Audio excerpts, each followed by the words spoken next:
안녕하세요. 예, 오늘은 3월 16일이 되네요. 2022년 3월 16일입니다. 예, 이번 주도 이제 딱 절반이 지났습니다. 지나갑니다. 예, 어디 3일 동안 승리하시며 사셨습니까? 예, 오늘 수요예배가 있는데 어떻게 참가하십니까? 저는 오늘 수요예배 때 좀 설교를 하게 되어 있습니다. 예, 긴장이 되네요.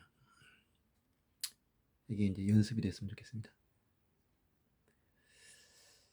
설교라는 게 쉽다고 생각하면 쉽고 어렵다면 어렵죠. 너무 잘하려고 하지 않으면 또 그렇게 어려운 건 아니에요. 왜냐하면 아주 간단합니다. 그 본문 말씀에 대한 해석을 하고 거기에 대해서 뭐 예화가 생각나면 예화를 들고 또 자신의 경험에서 그런 비슷한 경험을 했다면 뭐 간증을 좀 해도 되고 또 좀 부지런한 분 같은 경우는 책에서 좀 예화 같은 것도 찾고 인터넷이나 그렇게 해서 대충 구색을 맞추면 돼요. 저같이 또 강의를 많이 하는 사람들은 또 그렇게 어렵지 않습니다. 그런데 정말 은혜로운 설교, 제대로 된 설교를 하려면 어려울 수도 있습니다. 그게 참 딜레마라면 딜레마죠. 근데 뭐 저희 같은 평신도들은 뭐 문제 없습니다. 어차피 평신도니까요. 뭐 예를 들어서 학생이 교사 앞에서 뭐 대신 한번 시범 수업을 했다. 그럼 뭐 좀 못한다고 누가 뭐라고 하겠습니까? 그렇죠? 어쨌든 전 또 이상하게 평신도지만은 설교할 기회가 많았어요. 그래서 한 적어도 2, 300번의 설교를 했습니다. 처음에 첫 번째 설교했을 때는 정말 떨었죠. 일주일 동안 잠을 못 잤어요. 나름대로 발표도 하고 그런 사람이었는데도 설교는 또 다르다고 생각했어요. 근데 막상 강단에 오르니까 알이 얼마나 잘 나오는지 모르겠어요. 맞들였죠. 그 다음부터 이제 기회가 있을 때마다 설교를 했죠. 나이 못할 때. 제가 그 다니던 교회에서 수요 예배를 그 안수 집사하고 장로들이 목사님하고 번갈아 가면서 했어요. 그러니까 목사님이 한 번 하시면 안수 집사나 장로가 하고 이런 식으로 1년에 한 몇 번 정도 설교할 기회가 있었습니다. 수요 예배 때. 네, 그게 참 좋은 훈련이었고 그리고 또 중고등부 이제 돌아와서는 이제 제가 일본에서 그랬는데 한국에 돌아와서는 첫 번째 교회에서 중고등부를 맡게 되고 제가 혼자 맡았어요. 그래서 이제 제가 52주 내내 설교를 하게 됐죠. 2년 동안 했으니까 100번이 넘죠. 거기다가 또 2년째 때는 유년주일 학교도 하게 됐어요. 그럼 150번이 되겠죠. 네, 그렇게 해서 한 150번 그렇게 했죠. 그리고 또 이제 한 10년 정도 지나서 또 10년 넘게 지나서 또 중고등부를 또 맡았어요. 그 교회에서. 그래서 또 주일학교, 유년주일학교 같이 해서 1년 했으니까 한 저도 40번에서 80번, 100번 정도 가까이 했죠. 그럼 그것만 치면 200번인데 그 외에도 이제 다른 교회를 설교를 좀 했었어요. 그래서 한 200번은 넘을 것 같고 이제 300번까지 될지는 모르겠습니다. 그래서 이런 식으로 좀 설교를 하고 있는 거죠. 예. 잠깐 기도하겠습니다. 하나님 아버지, 오늘도 주님 말씀 전할 때 인간의 말이 없게 해주시고 하나님 말씀만으로 채워주시옵소서. 감사하며 예수님 이름으로 기도드렸습니다. 아멘. 자, 오늘은 사랑이 전부다. 그리고 첫 번째는 대기실입니다. 네. 제가 이제 이 하는 설교는 다락방이라고 하는 교재를 기초로 하지만 물론 다락방의 내용을 하지 않습니다. 그렇게 하면 저작권 위반이니까 읽으면서 참고를 합니다. 거기에 실린 내용을 읽으면서 제 나름대로 아이디어를 갖게 되죠. 근데 오늘 내용은 뭐였냐면 병원 대기실에 있는데 어떤 작업복 입은 젊은이가 들어와 앉았어요, 옆에. 그런데 이제 작업복 일이 끝나고 와서 그런지 막 이 옷에서 냄새가 나고 그래서 되게 싫었는데 그 냄새를 가만히 생각해보니까 자기 아버지가 옛날에 그 회사를 다닌 모양이에요. 그래서 그 냄새 그대로였다는 거예요. 그래서 순간적으로 그 기분 나쁘게 생각한 점을 반성한다. 그러면서 하나님이 우리 이렇게 사랑하신다 하는 어떤 그런 것을 아버지를 통해서 느낀 것 같아요. 네, 여러분도 아버지인지 모르겠지만 저는 아버지예요. 그리고 또 할아버지기도 하죠. 근데 참 자식이라는 게 참 사랑스러워요. 그래서 뭐든지 다 주고 싶은 상대인데 그 마음이 이제 더 커진 것이 아마 하나님 아버지가 아닐까 싶습니다. 저희 아버지도 굉장히 자상하셨고 저도 그래서 아이들에게 어떻게 좀 자상한 아버지가 됐어요. 아버지를 보고 자랐으니까 그렇게. 예. 자, 사랑이라고 하면 누구나 싫어할 사람은 없겠죠. 근데 물론 이제 방금 실현당하고 온 사람이 있다면 좀 얘기가 달라지겠지만 근데 여기서 말하는 이제 우리가 여기서 말하는 사랑은 물론 이제 그런 어떤 연애라든지 이제 그런 사랑은 아니에요. 남녀 그리고 부모 자식의 사랑도 아니고. 근데 어떻게 보면 그 반대로 모든 사랑을 포함을 시키는 거죠. 그 고린도전서 13장에 나오는 사랑 이야기. 그거를 사람이 한다는 건 불가능합니다. 근데 하나의 모범이 될 수는 있죠. 그런 식으로 해보면 어떨까? 오래 참고 온유하고. 근데 그것이 이제 자연스럽게 이루어져야죠. 그걸 억지로 한다면 그건 사랑이라고 볼 수 없는 거예요. 근데 쉽지가 않아요. 그냥 사람이라는 건 죄에 빠진 존재거든요. 그리고 욕심이 많고 인간이 육신을 가졌기 때문에 그런 욕심을 완전히 배제한다는 것은 거의 불가능합니다. 그럼 어떻게 하면 조금이라도 더 줄일 수 있을까? 더 죽여서 이제 소위 말하는 나를 죽이고 성령님이 나를 인도하게 하는 그런 어떤 사람이 될 수 있는가? 그러니까 결국은 내 힘으로는 불가능합니다. 결국은 성령님의 도움을 받아야지만 우리가 이 육신의 옷을 입고도 어떤 죄에서 벗어날 수 있는 길이 생기는 거죠. 네. 물론 100% 벗어날 수 있으라는 법은 없겠지만 그래도 많이 저도 그렇게 생각해요. 저도 20년 전에 저하고 10년 전에 저하고 비교하면 완전히 틀리죠. 훨씬 지금 많이 벗어나 있어요. 그건 내 힘이 아니었습니다. 그렇게 생각하기 때문에 어쨌든 그러기 때문에 사랑이라는 것은 좁지만 또 어렵기도 한 것이고 이렇게 생각해요. 저는 사랑이라는 것은 어떤 깨끗한 물이다. 자, 그런데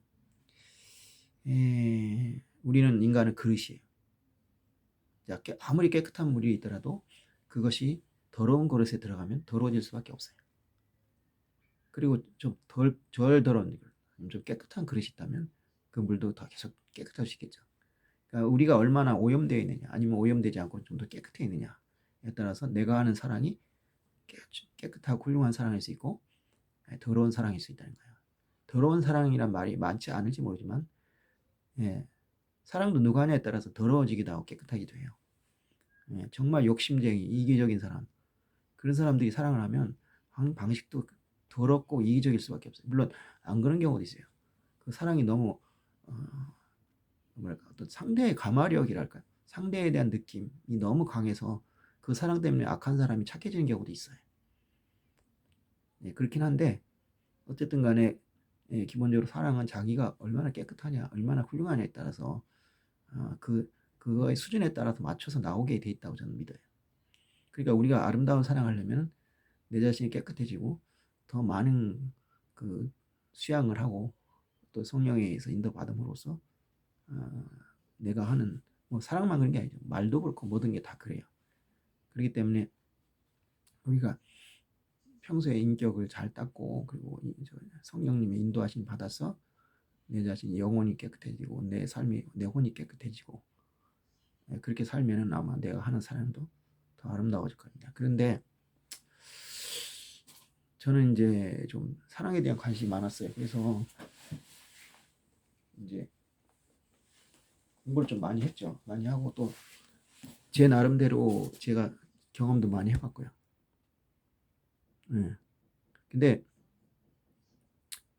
그래서 이제 이 책을 쓰게 됐어요. 11년 전이죠. 2011년에 써서 12년에 출판했어요. 이걸 어떻게 됐냐면 그때 제가 이제 신학교를 다니게 됐어요. 2011년 봄에 제가 이제 거의 파산 상태에 빠져가지고 아무것도 못하게 돼서 매일 기도하고 말씀으로 거의 하루 종일 보내게 됐어요. 그때 그 교회에서 제가 이제 중고등부를 또 인도하게 됐죠. 유초등부하고. 그때 이제 나는 소명을 받았다 생각해서 이제 신학교를 가기로 결심하고 그래서 실제로 가을에 이제 신학교를 가게 됩니다. 그러면서 매주 이제 그 설교를 하게 됐죠. 중고등부하고 유초등부에서. 그때 이제 저한테 성령님이 감동을 하셨나 봐요. 하게 하셨나 봐요. 그래갖고 사랑에 대한 이제 설교를 하게 됐는데 그 설교는 그때 새로 만든 게 아니라 제 삶의 모든 것을 집어넣은 것이었어요. 그래가지고 굉장히 진지하게 설교를 했어요. 너무 길게 한다고 좀 혼도 났지만. 그래서 그걸 갖다 이제 연말에 한번 정리를 하고 싶더라고요. 내용이 좀 좋으니까 한번 정리하자고 그랬는데 그냥 간단하게 정리를 해보려고 했는데 이게 그냥 엄청나게, 그래서 이게 한 거의 500페이지가 넘어요. 500페이지가 넘어요. 그러니까 굉장히 방대한 양이 됐죠. 그래가지고 이제 제법 이런 여러 가지 그저 했어요. 뭐 옛날에 그 성공하는 사람의 7가지 법칙이라고 있죠. 거기에 흉내를 내가지고 뭐야 그 이 사랑의 7가지 법칙, 그러니까 이걸 이제 자기주도 사랑이라고 했는데 그 사랑의 7가지 법칙을 그러니까 7가지 법칙을 지키면은 이제 정말 아름답고 행복한 사랑이 될 수 있다. 이게 뭐냐면 사랑은 어떻게 하는 거 가장 좋은 거냐?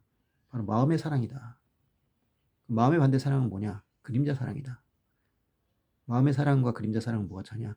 마음으로 하는 사랑이 마음의 사랑이고, 마음이 아니라 상대의 그림자를 사랑하는 것이 그림자 사랑이다. 그림자라는 건 뭐냐? 그 사람이 아니라 그 사람에 속한 거. 성격이 좋다, 외모가 잘생겼다, 이쁘다, 또는 착하다, 아니면은 뭐 돈을 잘 쓴다, 나한테 잘해준다, 이런 식의 그 사람의 본질과는 관계없이, 물론 이제 예를 들어 성격이라면 그렇다고 생각했겠죠. 하지만 제가 말하는 건 뭐냐면, 예를 들어서 어떤 사람이 착하니까 내가 좋아한다, 언뜻 보면 마음의 사랑 같지만 그게 아니에요. 그 사람은 그 사람을 사랑하는 게 아니라 그 사람의 착한 심성을 사랑하는 거예요. 그 사람의 성격이 좋으니까 좋다? 그것도 마찬가지. 그 사람을 사랑하는 것이 아니라 그 사람의 착한 좋은 성격을 사랑하는 거예요. 뭐가 틀리냐? 틀리죠. 뭐냐? 그 사람을 사랑한다는 것은 그 사람의 본성 자체를, 모든 걸 다 사랑하는 거예요. 그럼 뭐야? 그 사람의 나쁜 점도 사랑한다는 거죠. 근데 착한 성격을 마음에 들었다 그러면 그 사람은 착한 성격만 사랑하기 때문에, 만약에 이런 경우가 있을 수 있어요. 착한 사람인 줄 알았더니 나중에 보니까 아니었다. 이런 그런 경우가 있을 거 아니에요. 내가 저 사람을 좋아하니까 그 사람한테 잘 보이기 위해서 착한 척 할 수 있어요. 이런 얘기가 있잖아요. 남자들은 착한 여자를 찾지만 여자들은 사랑하는 남자 앞에서 착해질 수 있다. 굉장히 좋은 말 같잖아요. 또 좋은 말이에요. 근데 그건 여자만 그런 건 아니에요. 남자들도 마찬가지예요. 근데 그 문제가 뭐냐? 그것은 사랑이 열정적으로 불 붙었을 때는 괜찮겠죠. 근데 계속 결혼해 살아요. 그러면 그 사랑을 유지할 수 있을까요? 결국은 본래 성격이 나오게 돼 있어요. 그러면 이제 이 여자를, 또는 이 여자를 남자가 더 이상 사랑할 수 없게 되어버려요. 왜냐? 착한 성격이 아니었다기 때문에. 좋은 성격이다? 그건 조금 나을 수 있어요. 근데 그 좋은 성격이라는 것이 나에게 얼마나 기쁨을 주냐는 시간이 결정해요. 제가 옛날에 대학교 다닐 때 내 후배 한 명이, 후배 같은, 이제 나는 이제 군대 갔다 왔으니까 이제 후배들하고 다녔는데, 후배 2명이 동기가 이제 교제를 했어요. 근데 이 남자가 되게 재밌어. 막 이제 농담을 잘해요. 근데 그 여자애는 그 남친과 농담하는 것을 탑탁치 않게 생각해요. 뭐라고 얘기하냐면 사람이 경박하다고 그래요. 근데 이 여학생이 처음부터 그렇게 생각했을까요? 그건 아니에요. 어쩌면 그런 성격을 보고 좋아했을 거예요. 그런 재밌는 모습을 보고. 그런데 그것이 시간이 지나니까 천박하게 보여지는 거예요. 왜 사람이 그 무게가 없냐? 그렇게 변할 수가 있어요. 외모는 말할 것도 없고요. 돈은 더 말할 것도 없고요. 돈을 아무리 쓴다고 칩시다. 만약에 돈이 사람을 사랑하게 만든다, 진지한 사랑을 만들면 부자들은 이혼을 하진 않아야 돼요. 근데 어때요? 이혼 많이 하잖아요. 얼마 전에 아마존인가 그 사장도 이혼했잖아요. 몇십 년을 살았는데. 트럼프도 사실 지금 제대로 사랑하며 사는 관계가 아닌 것 같아요. 보면. 여러 가지 면에서 좀 증거가 나와요. 처음에는 그게 감동했겠죠. 누가 싫어하겠어요. 자기한테 막 온갖 돈을 쓰는데. 근데 그것도 습관이 되면은 그냥 그건 하나의 요소일 뿐이에요. 아무 느낌도 없는 거예요. 그리고 뭐 예를 들면 뭐 섹시하다, 성관계를 잘한다, 이것도 마찬가지. 처음에는 좋겠죠. 근데 시간이 지나면 그 당연한 게 되는 거예요. 옛날에 제비족이라고 있었어요. 그 제비족들은 이제 그 어디 갔냐, 나이트클럽에 가서 이제 사모님을 꼬셔요. 돈 있는 데 쓰고 있는 여자들. 돈 있는데 막 남편이 사업하는 애가 너무 그래서 막 외로운 여자들이 있어요. 그런 여자들이 거기 가서 이제 놀아요. 그럼 꼬셔요. 그리고 말발로 이제 막 꼬셔가지고 이제 넘어뜨리고, 그래서 이제 마음문이 열리면 이제, 예, 이제 모텔 가서 이제 잠자리에 이제, 예, 하죠. 근데 그 사람들은 그게 프로예요. 프로기 때문에 기술이 엄청 좋아요. 우리 보통 사람들 흉내도 못 내요. 그럼 완전히 미치는 거죠, 제가. 하자면 프로의 실력을 그냥 푹 빠져요. 근데 그래서 이혼하는 경우도 있어요. 근데 이혼해서 살아요, 잘해. 사람은 그럼 둘이 살면 되게 행복할 거 아니에요? 거의 다 깨져요. 왜냐, 그것만 가지고 사람이 살 수는 없거든요. 아무리 좋다고 그래도. 그리고 그게 너무 익숙해지면 그 별게 아니게 돼요. 그러니까 좋은 것도 자꾸만 겪게 되면은 그게 익숙해져 버리기 때문에 별게 아니게 된다고요. 그럼 내가 얘기하는 마음의 사랑이 뭐냐? 그 사람이기 때문에 사랑하기 때문에 그 사람이 딴 사람으로 바뀌지 않는 한은 사랑이 안 변해요. 그 증거가 뭐냐? 우리 가끔 명품 사랑 있잖아요. 엄청나게 유명한 사랑이 있어요. 뭐 예를 들면 공민왕하고 노국공주의 사랑 같은 경우. 공민왕하고 노국공주가 몇 년을 살았는데요. 근데 노국공주가 죽은 다음에 공민왕이 미친 사람이 됐잖아요. 그냥 초상을 걸어놓고 그 앞에서 밥상을 차려놓고 같이 밥을 먹는 것처럼 여보 이거 먹어요 뭐 이러면서 정신병자처럼 됐잖아요. 그게 하루 이틀이 아니잖아요. 그래서 이제 정치하기 싫으니까 신도한테 맡겨버렸잖아요. 그거는 그 사람이 어떤 특징을 좋아했다면 그런 식의 사랑이 나올 수가 없어요. 그리고 인도에 가면 타지마할이라고 있죠. 그 타지마할 보세요. 그게 뭐 대단한 것 같지만 그 왕비의 무덤이에요. 왜냐? 그 여자가 14번째 아이를 낳다가 죽었어요. 근데 죽은 장소가 어디냐면 군대 막사예요. 그러니까 이 왕이 이 여자를 너무 사랑해가지고요. 한시도 뛰어놀 수가 없는 거예요. 그래서 전쟁을 나가는데도 때리고 들어갔어요. 그게 문제였던 거예요. 이 사람이 만약에 수도에 남아 있었다면 뭔가 응급처치하고 했을 거예요. 근데 그 군대 막사에서 애를 낳는데 제대로 뭐가 있겠습니까? 시설이 제대로 있었겠어요. 의사도 아무래도 부족하죠. 좋은 의사들이 다 따라가지는 않았을 거 아니에요. 근데 14명의 애를 낳을 정도면 그렇게 젊고 뭐 싱싱하고 예쁜 여자는 아닐 거란 말이에요. 이미 나이도 들었겠죠. 아무리 뭐 얘 20살에 결혼했다 해도 14명이면 뭐 1년에 하나씩 낳겠어요? 적어도 40살 가까이 됐을 거예요. 그럼 이미 어느 정도 나이가 들었잖아요. 근데도 그걸 못 잊어 그 큰 건물을 지은 거예요. 공민왕 뺨치죠. 공민왕보다 더하죠. 이제 물론 거기는 나라가 워낙 컸으니까. 그럼 이제 저런 사람은 어떻게 할까? 제가 이걸 연구해 본 거예요. 내 자신도 그런 사랑을 해봤기 때문에. 근데 결국은 그 사람의 어떤 좋은 특징을 보고 좋아하는 게 아니라 정말 그 사람 자체를 너무 사랑하기 때문에 그 사랑이 변하지 않는 거죠. 일본 사람이 어떤 그런 책을 썼어요. 뭐냐면 첫눈에 반하는 커플이 오랜 시간 친해진 커플보다 오래 가더라. 그리고 이혼율도 무려 5분의 1이나 적더라. 미국에서 그렇게 조사가 나왔더라. 우리가 생각하면 첫눈에 반하는 커플 어떻게 믿어? 그러는데 첫눈에 반하는 커플이라는 건 뭐냐?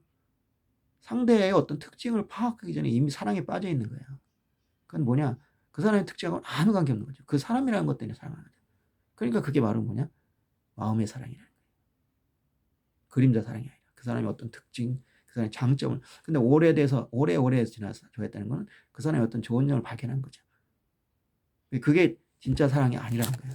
저도 이걸 좀 보고 참 놀랐어요. 이상하다. 첫눈에 반한 사랑 어떻게 믿지? 근데 결과가 나와 있으니까. 그러니까 타지마할의 사랑 같은 경우에도 그 황제가 마시 나갔어요. 밖에 우리 나가잖아요. 미행 같은 거 나가잖아요. 나갔다 그 여자를 발견한 거예요. 그리고 그냥 바로 데려갔어요. 그래서 셋째 왕비로 했는데 뭐 다른 왕비들은 난이제 개차반이 됐죠. 그때. 예. 근데 아무것도 없는 사람이 그냥 가난한 여자였어요. 그러다 얼굴이 막 무지하게 이쁜 여자도 아니었다 그래. 근데 그러니까 그게 마음의 사랑인 거예요. 예. 그래서 내가 이제 그거에 대해서 설명을 하면서 우리 이런 사람 하고 있지 않냐. 근데 이미 결혼을 했어. 결혼 안 했어도 이미 애인이 있어. 근데 단지 야 너 있잖아. 내가 생각엔 네가 내 이상형 아니야. 그러니까 우리 헤어져. 이것도 좀 곤란하잖아. 그래 또 더구나 결혼한 사람이 야 난 이상형 사랑하고 싶어. 그러니까 너하고 헤어지겠게. 넌 내 이상형이 아니야. 그런 것도 곤란하단 말이야. 그럼 어떻게 되냐? 그럼 이상형의 사랑이 될 수 있는 어떤 조건을 우리가 만들어 보면 좋지 않겠는가? 그래서 이제 7가지 법칙을 얘기한 거예요. 그러니까 7가지 법칙을 한마디로 얘기하면 사랑 그 자체를 즐기라. 사랑 자체를 즐기라. 그러니까 사랑하는 것 자체가 기쁨이 되면은 된다. 그게 아니고 상대방이 주는 어떤 혜택. 그래서 제가 그걸 뭐라고 했냐면 꽃, 그 다음에 그림자, 꽃, 키스라 그랬어요. 뭐냐? 그림자는 아까 인대로 적어요. 어떤 그 사람의 성격. 그런 거죠. 그 사람의 그림자잖아요. 내가 성격이라든지 이런 건 그 사람의 그림자잖아요. 그 다음에 키스라는 거는 스킨십, 섹스, 같은 육체적인 관계. 이게 사람의 감정을 고조시키거든요. 근데 그거는 착각이에요. 그러니까 그 섹스에 의해서 느낀 즐거움, 행복감을 사랑에 대한 즐거움으로 착각할 수가 있어요. 그러니까 남녀가 사랑할 때는 섹스를 서두르면 안 돼요. 절대. 마음이 하나가 된 다음에 하셔야 돼요. 그렇지 않으면 두 가지로 헷갈려요. 나중에 이제 섹스가 어느 정도 시들게 되면 그때서야 우리가 사랑이 아니었다는 걸 알게 돼. 근데 그때는 이미 늦었어. 결국 깨지게 되고. 예, 근데 마음의 사랑을 하면서 자연스럽게 그게 넘어가면 그 두 가지가 다 완벽해질 수 있죠. 그 다음에 꽃이라는 건 선물. 뭐 이것 해주고 저거 해주고. 그건 사랑이 아니에요. 여러분들 의사가 여러분 사랑 안 해도 여러분 남자친구나 남편 또는 아내보다 훨씬 치료 잘해줘요. 그럼 그 사람이 사랑한 거예요? 아니잖아요. 여러분이 물에 빠졌는데 남자친구보다 인명구조대원이 훨씬 잘 구해주죠? 그렇다고 그 사람이 여러분 사랑한 거예요? 아니잖아요. 바람둥이 부자가 있어갖고 여러분을 하고 잠자리를 하고 싶어요. 그래서 돈을 막 써요. 그럼 그 사람이 자기 남자친구보다 더 사랑하는 건가요? 아니잖아요. 영업사원이 잘해주려고 막 아부해요. 그럼 그 사람이 사랑한 거예요? 아니잖아요. 근데 사람들은 그렇게 생각해요. 뭘 이렇게 자꾸 잘해주면, 뭘 해주면 그걸 갖다가 이제 사랑이라고 착각해. 그건 아니란 말이에요. 그리고 그거에서 내가 기분이 좋으면 내가 저 사람을 사랑한다고 생각해. 그것도 아니에요. 그러니까 그런 거 다 배제하고, 뭐 성관계도 없고, 그다음에 선물도 없고, 그리고 그 사람 성격이 나에게 혜택을 주지 않고, 그런데도 그냥 그 사람이 좋은 거야, 그냥. 그게 진짜 사랑이에요. 그게 이제 뭐냐, 발견되는 사랑이에요. 그거는 만드는 게 아니에요. 만나자면 내 안에서 내 영혼이 반응을 해요. 저 사람이다. 네가 사랑했으니 저 사람이다. 막 떨어요. 막 울려요. 그러면 이제 내 마음이 푹 가는 거예요. 근데 만들어진 사랑은 뭐냐? 막 그런 어떤 이제 이 세 가지 아까 얘기한 그런 걸 통해서 막 이벤트를 하고 뭘 하고 성관계를 갖고 막 그러면서 감정을 막 고조시켜. 그럼 어느 순간에 막 감정이 올라가 있어요. 그럼 내 이 사람 사랑하구나. 저 사람이 나 사랑하구나. 근데 그 감정은 어때요? 그 조건들이 사라지면 그냥 까웃이에요. 예. 그거는 사랑이 식은 게 아니에요. 원래 사랑이 없었던 거예요. 아니면 가짜 사랑, 만들어진 사랑이라는 거죠. 근데 그런 조건을 만들 수가 있어요. 그러니까 진짜 사랑처럼 우리가 살 수 있어요. 그건 뭐냐? 사랑 자체를 즐기는 거야. 사랑 자체는 좋은 거니까. 그렇게 노력하면 되는 거예요. 얘기가 좀 길어졌는데 어쨌든 간에 이제 여기서 이제 사랑하기 위해서 이게 제목이 그래서 제목을 뭐라 했냐면 행복하기 위해 사랑하지 말라고 했어요. 뭐냐? 그 사람을 통해서 내가 행복하기 위해 사랑한다는 것은 행복이라는 것을 노려서 내가 그 사람을 사랑한 거예요. 근데 진짜 사랑은 뭐냐? 행복하기 위해 사랑하지 않아요. 그럼 뭘 위해서는 아무것도 필요 없어요. 그냥 그 사람이면 돼요. 뭐 진짜 그럴 수 있을지 모르지만 정말 지옥까지라도 같이 갈 수 있다는 마음이 들어요. 아무것도 없어도. 실제는 그러기 어렵겠죠. 어떻게 지옥까지 가요, 같이. 하지만 그런 마음이 들어요. 그리고 아무것도 안 해도 돼요. 그 사람이 나한테 아무것도 안 줘도 되고 아무것도 안 해줘도 그냥 행복해요. 그게 진짜 사랑이야. 그래서 그냥 행복하기 위해 사랑하지 말라. 그냥 굳이 말하면 사랑하기 위해 사랑하라. 이거죠. 사랑하기 위해서 사랑하라. 그러면 행복해질 수 있어요. 진짜 행복한 사랑을 할 수 있어요. 그런 사랑이 명품 사랑이 되는 거예요. 찰리 채플린하고 우나 오닐 같은 경우에도 4번째 여자예요. 나이도 무려 3배가 차이 나요.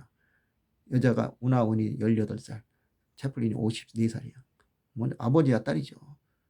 그래갖고 운하 오닐의 아버지가 유진 오닐이에요. 노벨 문학상 받은 사람이에요. 연을 끊어버렸잖아요. 근데 이 찰리 채플린은 이 여자랑 결혼해서 7아들인가 6-7개를 낳고 죽을 때까지 살았어요. 그 전에 여자들하고 3번을 이혼했어요. 3번 이혼한 여자들은 다 배우예요. 다 이뻐요. 운하 오닐은 그냥 그저 그런 여자예요. 근데 그 여자들한테 전혀 행복하지 못했는데 이 여자한테는 행복한 거예요. 외모가 아니라는 거예요. 네. 그런 이제 사랑을 하기 위해서는 바로 사랑에 집중해라. 그러면 행복해지죠. 진짜 행복한 사랑을 할 수 있다. 그렇지 않고 자꾸 뭐 이런 거 주변 붙고 이런 거 하면 그것이 실망이 되면은 이 사람과 사랑은 깨져버리는 거예요. 그대로. 그러니까 제일 좋은 거는 자기의 그 영혼의 울림을 가져다주는 사람을 만나는 거죠. 그리고 그 사람과 사랑하는 건데 그게 쉽지 않아요. 설령 서로 좋아해도 유부남 유부녀로 만날 수도 있어요. 그거 쉽지 않죠. 그럼 안 되잖아요. 그러니까 정 안 되면 내가 말한 조건으로 사랑하면 된다. 실제로 해봤어요. 해봤는데 진짜 돼요. 이건 그냥 이론적인 얘기가 아닙니다. 네. 나중에 이 얘기를 따로 하고 싶어요. 근데 자, 모든 우리가 이제 사랑이라는 게 전부다라는 건 뭐냐면 이 모든 세상에 많은 종교가 있는데 그 종교 중에서 이 사랑을 추구하지 않는 종교는 거의 없다고 해요. 특히 고등 종교, 좀 괜찮은 종교들 보면 전부 사랑을 추구해요. 그만큼 사랑이라는 건 중요한 거죠. 왜냐, 인간은 무엇으로 사느냐? 바로 사랑을 사기 때문에. 이 얘기는 나중에 할게요. 어쨌든 불교 같은 경우는 자비죠. 그리고 유교 같은 인, 어질인자. 그러니까 우리나라 전통 사상 있죠. 홍익인간. 홍익인간도 결국은 넓은 홍자 이익이자 인간을 널리 이롭게 한다. 그거거든요. 그러니까 널리 인간을 이롭게 한다는 것은 결국 인간을 사랑한다는 박애 정신을 말하는 거예요. 그리고 동학 같은 경우 인내죠. 사람이 곧 하늘이다. 요새로 치면 문재인 대통령이 2012년에 출마할 때 한 얘기죠. 사람이 먼저다. 네, 그걸 가지고 또 찝 사람도 있어요. 왜 사람이 먼저다 그러냐? 인내천이라고 했냐? 다 사람, 농담말 그러잖아요. 사람 낳고 돈 낳지, 돈 낳고 사람 낳냐? 그러잖아요. 맞는 얘기잖아요. 우리가 돈 벌기 위해서 태어난 건 아니잖아요. 그죠? 근데 돈이 먼저가 돼버려. 사람보다. 그러니까 이제 순서를 바로잡자. 사람이 먼저다. 그렇게 되는 거죠. 네. 어쨌든 그래가지고 모든 종교는 이 사랑을 추구하게 돼 있어요. 왜냐? 그것이 이 세상을 구하는 원리니까. 여러분들 사랑이 누구 특정한 무슨 연애하는 사람들이 아니에요. 아니면 부모가 자식에게 사랑하는 그것만 있는 게 아니에요. 그래서 오늘 이제 본문이 요한일서 4장 7절. 사람이 사랑하는 사람들아 자들아 우리가 서로 사랑하자. 사랑은 하나님께 속한 것이니 사랑하는 자마다 하나님으로부터 나서 하나님을 알고. 요한일서 4장 7절 말씀. 네. 하나님은 사랑이라고 했잖아요. God is love. 그 사랑에 의해서 우리가 이제 사랑하는 거죠. 근데 이제 종교학자들이나 역사학자들이 말하는 것은 대부분의 고등 종교는 언제 생겼느냐? 고대에서 그러니까 이제 고대 아주 뭐냐면 부족 국가, 시족 국가라는 게 있어요. 이제 그 아브라함 같은 게도 족장이라고 하죠. 족장 같은 그런 어떤 집단들을 이루어서 하는 사회. 그것이 이제 자꾸 전쟁을 거듭하면서 이 제국이나 어떤 큰 왕국으로 바뀌게 됩니다. 이제 바빌론 제국이라든지 페르시아 제국이라든지 로마 제국이라든지 그 과정에서 엄청난 피를 흘리게 됩니다. 피터 터친이라고 하는 유명한 역사학자가 있는데요. 원래 수학자예요, 이 사람이. 수학자가 어떻게 역사가 되는지 모르겠는데 러시아 사람이에요. 러시아에서 수학자를 하다가 이제 미국으로 망명을 했는데 이제 역사를 많이 공부해서 뭐 제국의 탄생이라는 책을 썼어요. 거기서 보면 그런 거예요. 그리고 뭐 초협력 사회라든지 역사적인 책을 썼는데 그 사람이 말하는 게 그거예요. 제국이라는 것을 우리는 부정적으로 보는데 사실은 제국이 탄생한 다음부터 전쟁이 많이 사라졌다는 거죠. 그래서 팍스 로마나 팍스 아메리카나 이제 동아시아 같은 경우에는 이제 팍스 차이나 중화 제국이 생기면서 전쟁이 많이 줄었다는 거죠. 그 전에 춘추전국 시대 때 얼마나 많은 피를 흘렸어요. 그러니까 그 춘추전국 시대에 많은 사상이 탄생하고 유교도 거기서 태어났죠. 기독교도 마찬가지다. 로마 제국이 아니 이제 일단 유대교부터, 유대교라는 것은 언제 생겼냐? 팔레스타인 지역, 유럽 이 중근동 중동 지역에 통합이 이루어지는 과정이 생겼다. 그리고 이제 기독교는 그 기반 위에 세워진 거고, 조로아스터교는 페르시아 제국이 생기는 과정이 생겼다. 뭐 이런 식으로 얘기할 수 있는 거죠. 그 마호메트 이슬람교 같은 경우에는 이 중동 지역이 분열이 돼 있었어요. 이 동로마 제국이 힘이 약해지면서 그 지역을 통치할 힘이 없어지고, 그래서 이 중동 지역이 막 혼란에 빠져 있었죠. 그때 생긴 거다.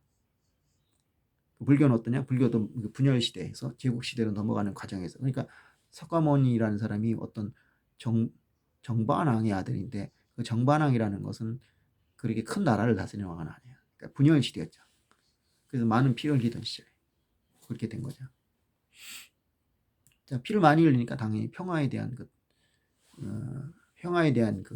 열망이랄까, 그것이 커지고, 그 평화를 유지하기 위해서는 사랑이라는 게 필요하다. 그러니까 이제 대자 대비, 자비가 필요하다.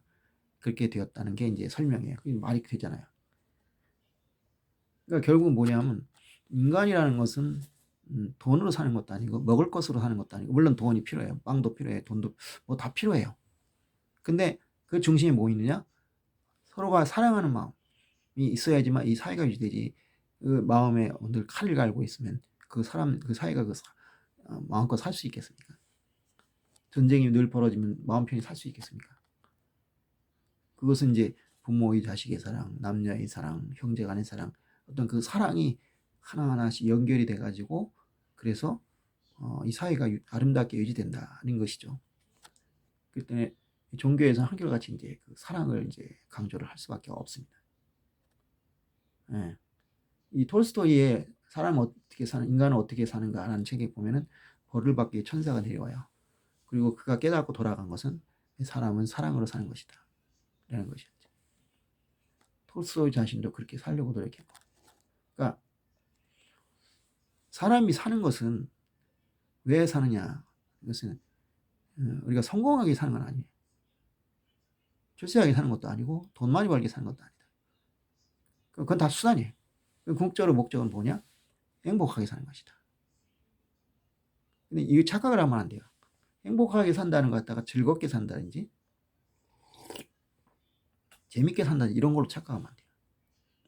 즐거움이나 재미, 쾌락, 이것은 행복하는 데 좀 도움을 줄 수 있어요. 하지만 그거 자체가 행복은 아닙니다. 왜냐? 우리가 즐거움이라는 거, 음주, 섹스, 게임, 오락, 여행, 분명히 이거 즐거워요. 근데 그것이 있다고 해서 우리가 행복할까요? 그럴 수도 있고 안 그럴 수도 있어요. 왜 그럴 수도 있고 안 그럴 수 있냐? 진짜 행복하기 대한 이유가 따로 있기 때문에. 내가 즐거울 때, 내가 행복할 때 뭔가를 하면 더 행복하고 즐겁죠. 근데 내가 너무 힘들 때 그런 거 하면 좋을까요? 꼭 그렇진 않아요. 물론 이제 작은 괴로움 같은 경우에는 그런 걸로 통해서 이렇게 좀 스트레스 해소를 해서 내 마음을 풀 수도 있죠. 근데 진짜 궁극적인 문제가 됐을 때 과연 그게 행복할까요? 그게 해결이 될까요? 술을 밤새도록 먹으면 내 문제가 해결될까요?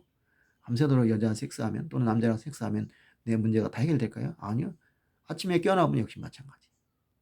게임 하루 종일 해? 밤새 오락하는 밤새? 그때는 잊어버리겠죠. 하지만 깨어나면 역시 똑같아요. 그럼 뭐냐? 그런 나쁜 문제가 없어야 되는 거예요. 그 나쁜 문제가 없으려면 어떻게 되냐? 그게 바로 사랑이라는 거죠. 마약 해보세요. 난 마약 안 해봤지만 마약을 한다고 쳐봐요. 마약이라는 건 제가 이 마약이 어떤가 꼭 생각을 해봤는데 이거예요. 우리가 커피를 먹는다든지 담배를 피운다. 전 담배 피운 적 없지만 일시적으로 이렇게 어떤 흥분 상태에 빠져서 기분이 고조되잖아요. 그걸 이제 노려서 이제 마시고 이제 하는 건데, 이게 그냥 이 술이나 마약 이런 커피나 담배에 비해서 뭐 몇십 배, 몇백 배가 강하다고 쳐요. 그냥 기분이 확 업되는 거예요. 그런데 이제 어떻게 되냐면 그 다음에 문제야. 후폭풍이 생긴 거죠. 그 깨요. 깨면은 이제 처음에는 그냥 괜찮을 거예요. 근데 계속 그런 상태가 계속 그렇게 반복을 하면 어떻게 되냐면 그 마약에 취해 있는 상태가 이게 정상이 돼 버려요. 그리고 정상인 상태가 비정상이 돼 버리는 거죠. 못 견디는 거예요. 그거는 느껴볼 거야. 중독에 빠져본 적이 있었다면 아마 게임 중독이다. 게임을 하고 있는 기분이 좋은 게 아니라 그게 정상이 돼요. 그러면 게임을 안 하고 있는 상태가 다운이 되는 상태가 되죠. 이거랑 똑같아요. 내가 이 방에 있어 추워요. 내가 춥다면 두 가지 중에 하나예요. 방이 진짜 추워요. 그래서 추워요. 근데 내 몸의 온도가 올라가 있어요. 내가 열이 나요. 감기에 걸려서든. 그럼 뭐 어떻게 돼요? 이 지금의 온도가 똑같은 15도, 만약에 15도다. 그럼 15도라도 내 몸의 온도가 높아지니까 상대적으로 이 공기가 더 차갑게 느껴지죠. 그러니까 감기들은 어때요? 막 춥다고 생각하죠. 왜냐? 내 몸의 온도가 올라가 버렸으니까. 그렇게 된단 말이에요. 내 기분이 한 열 정도 업됐다. 내려오면 열만큼의 이제 그 후폭풍을 느끼게 되는데 열 정도면 어떻게 견딘다고 쳐요? 100까지 올라가쳐요. 이거 내려온다고 생각해요. 그럼 이 평상적인 상태가 견딜 수가 없는 거예요. 너무 지겨운 거야. 그래서 그러잖아. 천국 갔다 저기 하면 돼. 이 사람이 성공을 해가지고 잘 나갔어. 근데 어느 날 갑자기 망해버렸어. 그래 가난해졌어. 근데 원래 가난한 사람이 있어. 어느 게 힘드냐? 당연히 성공했던 사람이죠. 가난한 사람은 계속 그 가난하게 살았기 때문에 그냥 익숙해요. 그래서 별 자존감이 없어. 근데 이렇게 올라갔던 사람이 떨어지니까 얼마나 좌절감이 심하겠어요. 중독이라는 그런 거예요. 그러니까 그 상태를 못 견디니까 그걸 또 하는 거야. 그렇게 되는 거죠. 네. 저 같은 경우에는 중독이라 할 수 있는 게 하나 있어요. 뭐냐, 커피예요. 커피는 중독성이 약하기 때문에 괜찮은데, 그래도 저는 좀 심해요. 그래서 하루에 커피를 꽤 많이 마시는데, 중독이 된 상태와 아닌 상태는 그것을 안 마셨을 때 어느 정도 견딜 수 있냐. 근데, 예, 저도 때에 따라 틀려. 어떤 때는 별로 안 마셔도 되는데, 요새는 좀 심해지니까, 안 마시면 기분이 상해요. 그래서 소시로 마시게 돼요. 그래서 커피니까 괜찮죠. 마약이라고 생각해보세요. 그냥 먹방이라는 게 있죠. 먹방이라는 거 저 되게 안 좋아. 그거야. 왜냐? 그걸 통해 사람의 식욕을 돋구는 거야. 그래서 음식 포르노라고 하죠. 성적 포르노가 뭐예요? 뭐냐? 부부간에 원만하고 성관계 잘하고 그런 사람들이 포르노 보겠어요? 안 본다고. 뭐 자기들끼리 있어도 자체 발화가 되는데 뭐하러 봅니까? 근데 이제 좀 오래돼가지고 만넬이라고 하죠.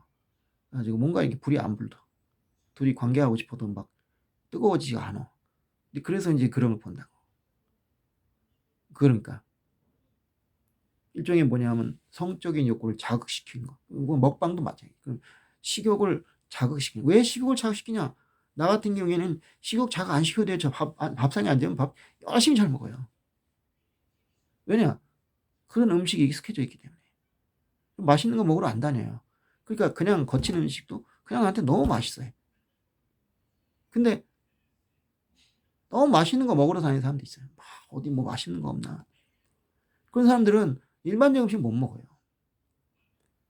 이미 일반적인 음식을 포화 상태이기 때문에 일반 음식을 봐도 저 식욕이 안 나요.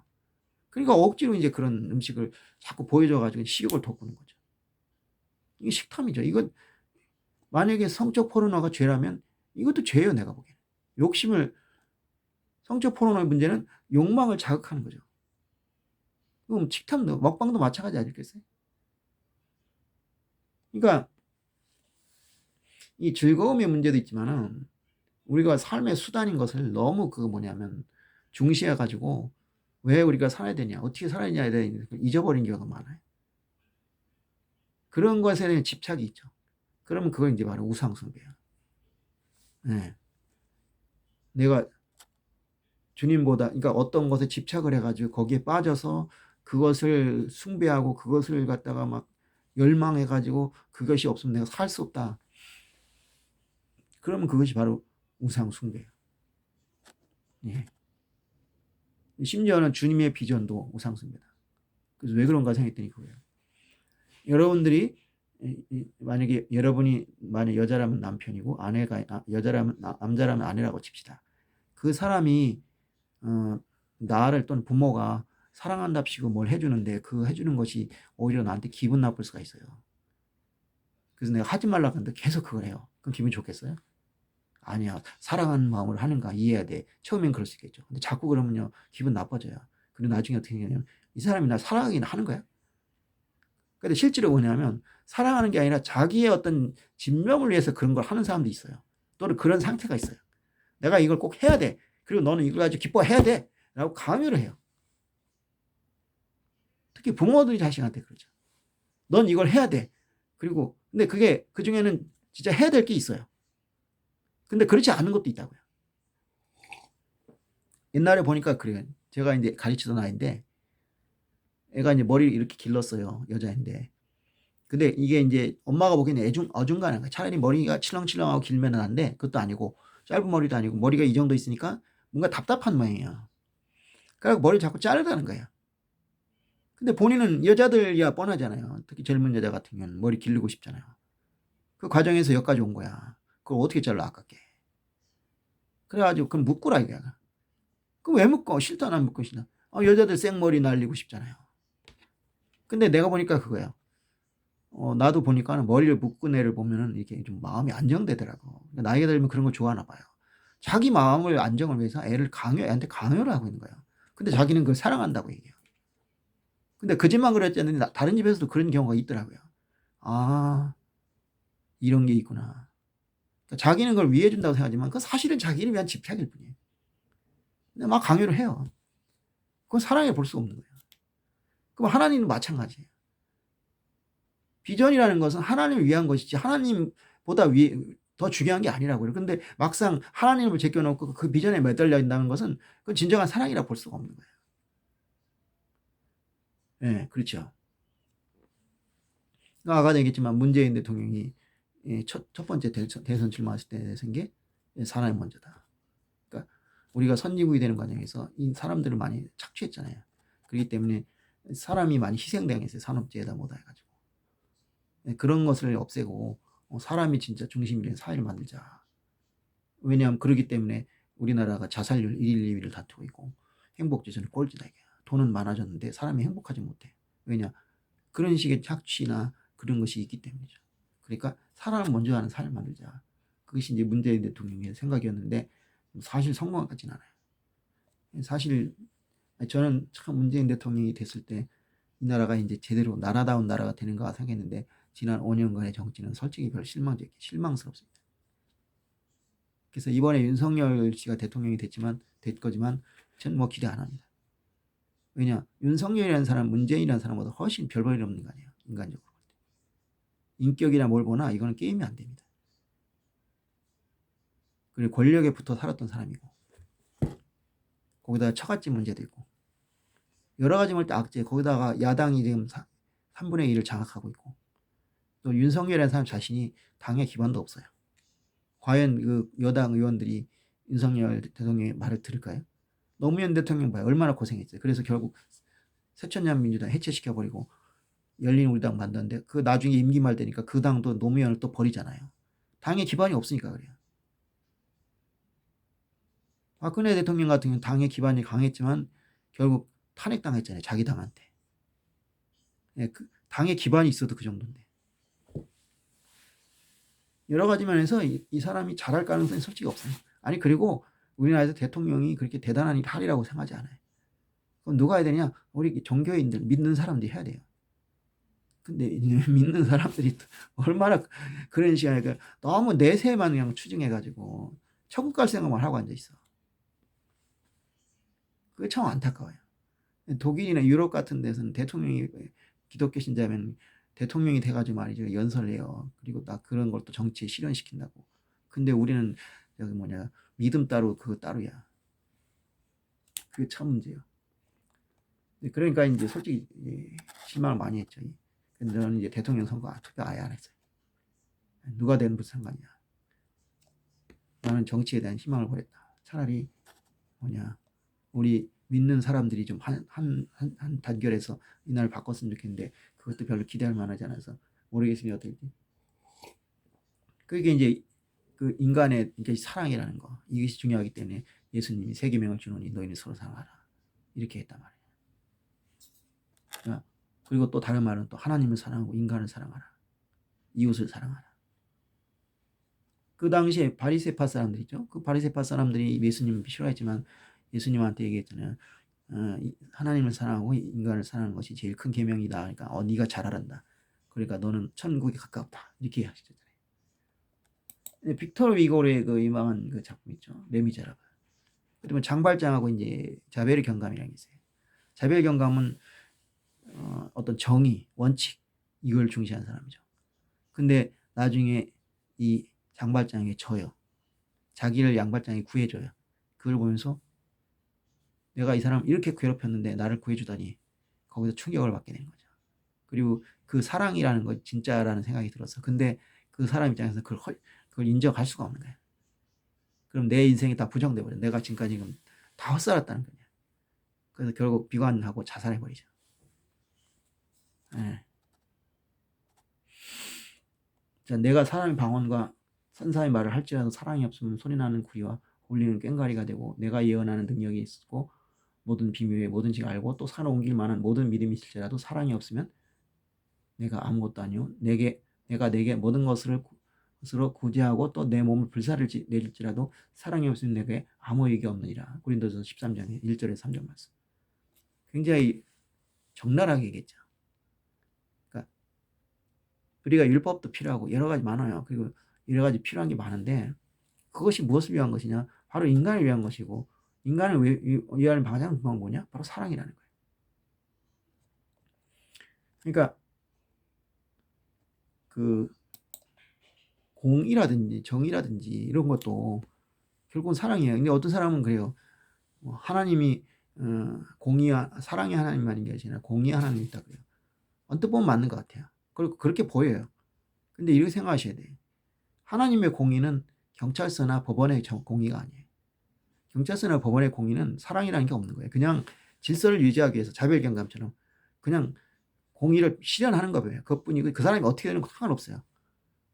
어쨌든 사회 질서만 잡으면 돼요. 근데 그런 것조차도 지금 바뀌고 있는 거예요. 옛날에 형무소였는데 지금 교도소가 된 거예요. 형을 때린다는 것은 사람을 처벌하는 거예요. 근데 교도소라는 건 그 사람을 교화시킨다는 거죠. 그러니까 거기에는 사랑의 개념이 들어간 거예요. 근데 그 정도가 아니에요. 하나님의 사랑은. 하나님은 우리가 자식을 때릴 수 있어요. 혼낼 수 있어요. 근데 그 자식을 때려서 죽이거나 아니면 장애인을 만들거나 아니면 뭔가 잘못되게 만들 생각은 1도 없어요. 그냥 그 아이가 잘 되는 마음에서 하는 거죠. 그게 바로 사랑이에요. 그러니까 우리에게 때리는 것은 우리 그 자식을 때리는 것은 그건 사랑인 거예요. 그러니까 공의의 하나님이 있고 그 사랑의 하나님이 따로 있는 것이 아니라 그 때리는 거, 징계 그조차도 그 사랑이에요. 그러니까 하나님의 징계는 사랑의 표현일 뿐이에요. 그러니까 그것도 역시 그런 모습을 보고 공의의 하나님이 따로 있다가 아니라 사랑의 하나님이 사랑의 재칙을 때리신다. 사랑의 매란 말은 거짓말이 아니에요. 근데 그걸 우리나라 지금 부정하려고 했죠. 사랑의 매가 어디냐. 답답한 얘기예요. 앞으로 세상이 어떻게 될지 모르겠습니다. 그래가지고 그런 거 때리는 것도 처벌하겠다.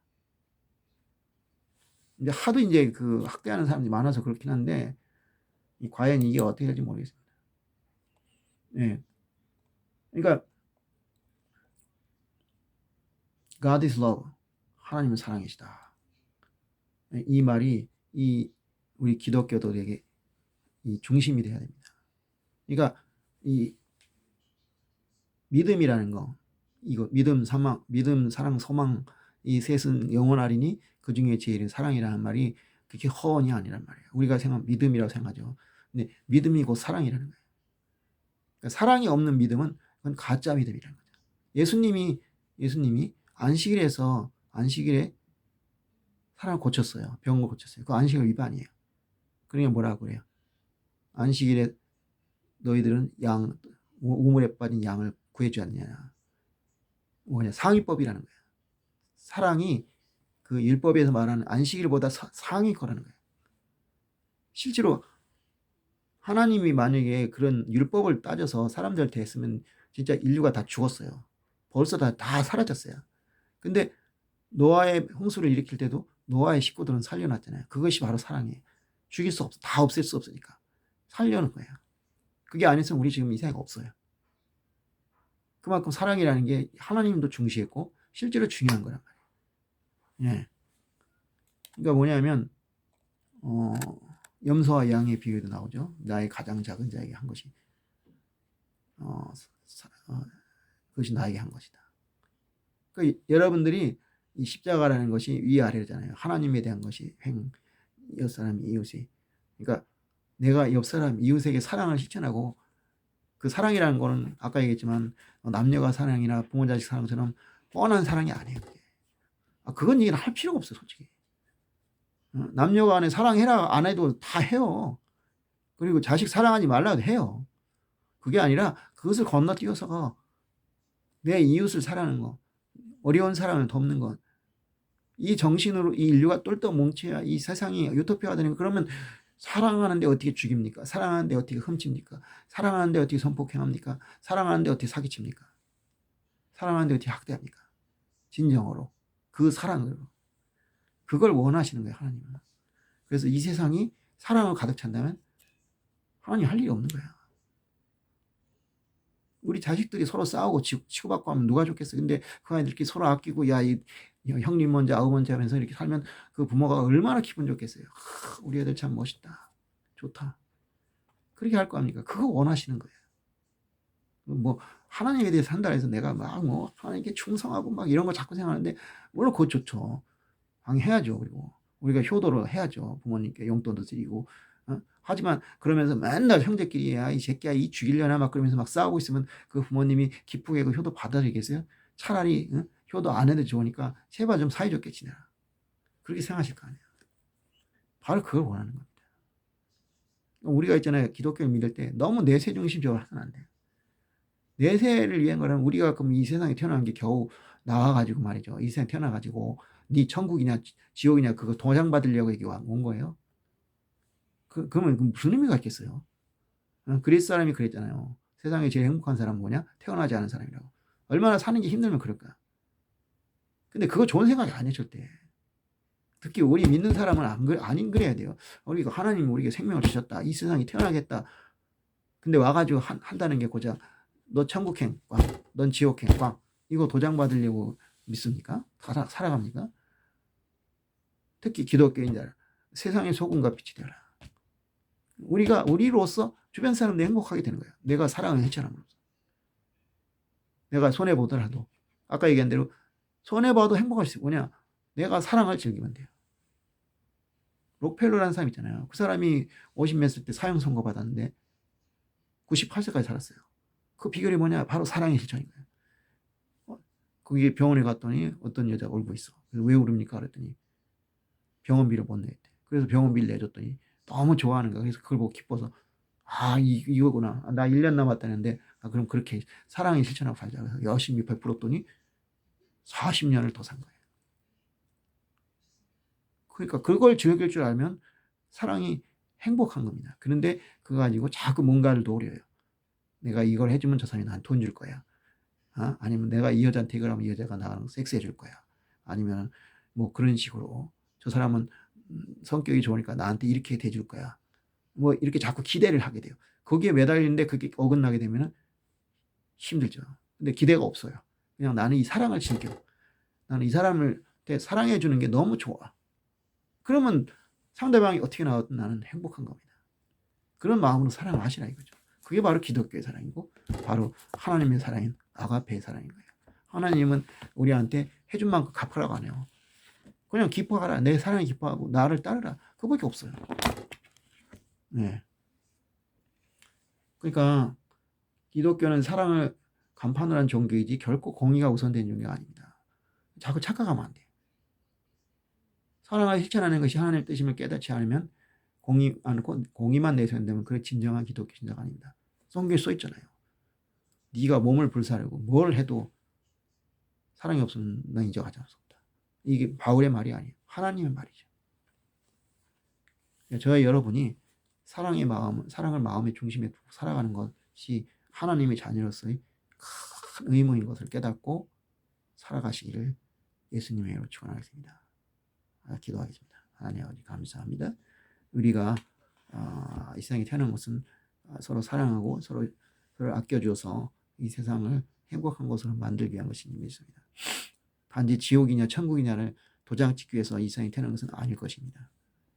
그러나 물론 그것이 필요합니다. 하지만 그것이 전부는 아닙니다. 이 세상의 삶도 우리에겐 중요합니다. 그렇기 때문에 이 세상에서 얼마나 하나님 뜻대로 사느냐, 그 하나님 뜻이 뭐랍니까? 서로 사랑하라. 새로운 계명. 율법 시대가 끝나고 은혜의 시대가 되면서 우리는 사랑을 실천하면 사랑으로 모든 것이 완성된다는 것입니다. 우리가 그러한 사랑함으로써 하나님의 뜻에 알맞는 삶을 살 수 있도록 인도해 주시옵소서. 예수님의 이름으로 기도드립니다. 아멘. 예, 감사합니다.